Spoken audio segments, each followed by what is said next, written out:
બાપ સંસ્થાએ ત્યાં મંદિર બનાવ્યું અને મને ખબર છે બહુ સંકોચ સાથે પૂછવા આવ્યા હતા કે સાહેબ આવશે. સાહેબે ગૌરવપૂર્વક તરીકેથી ત્યાં જઈ અને મંદિરની પ્રાણ પ્રતિષ્ઠામાં ઉપસ્થિતિ આપી અને આજે અબુધાબીની અંદર વિશ્વમાં પહેલી વાર આપણું શિખરબદ્ધ મંદિરની ધજા ફરકાવવાનું કામ.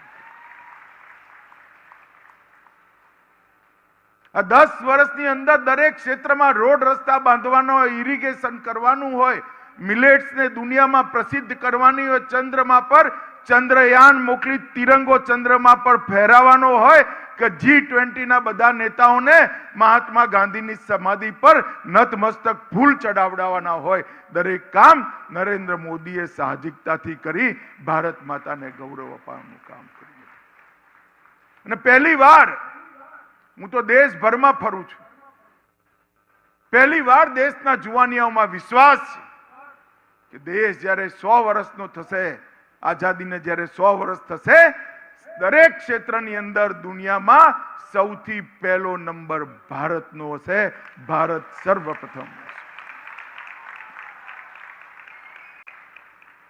અને આધુનિકતાથી વિકાસ કર્યો, ડિજિટલ ઇન્ડિયાની સ્થાપના કરી, દુનિયાના વિકસિત દેશો ચકાચૌંધ થઈ ગયા કે આ શાકભાજી વાળી બેન એની લારી પર એક કાર્ડ લઈને બેઠી જેને કહે છે કાર્ડથી પેમેન્ટ કરો, ફોનથી પેમેન્ટ કરો.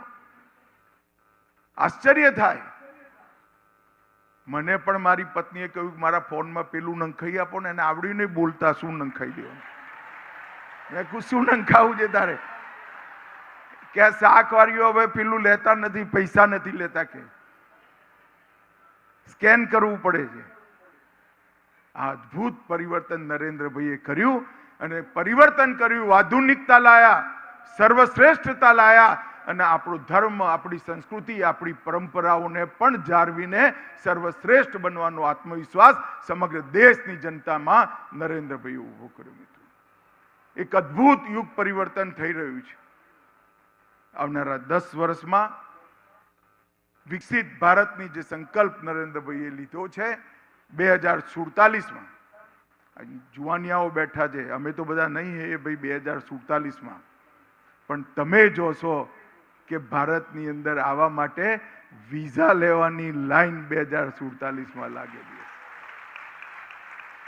એવા ભારતની રચના મોદી સાહેબના નેતૃત્વમાં થાય છે. એ વખતે સ્વામીજીએ આ સમગ્ર ક્ષેત્રના આરોગ્યની સાર સંભાળ લેવા માટે અને આવનારા દિવસોમાં સેંકડો બાળકોના જીવનમાં માં સરસ્વતીની કૃપા ઉતરે અને મેડિકલ સાયન્સની વિદ્યા એમને હસ્તગત થાય એ માટે આજ મેડિકલ કોલેજની સ્થાપના કરી છે.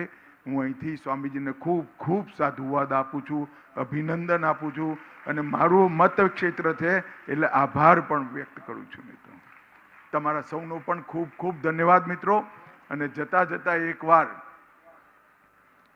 જે લોકો મોદી સાહેબને ત્રીજી ટર્મ માટે જોવા માંગતા હોય એ બધા પોતાના હાથ ઊંચા કરી મુઠ્ઠી ભીંચે અને મારી સાથે જોરથી બોલો, પ્રચંડ અવાજથી બોલો, ભારત માતા કી, ભારત માતા કી, ભારત માતા કી, વંદે વંદે વંદે.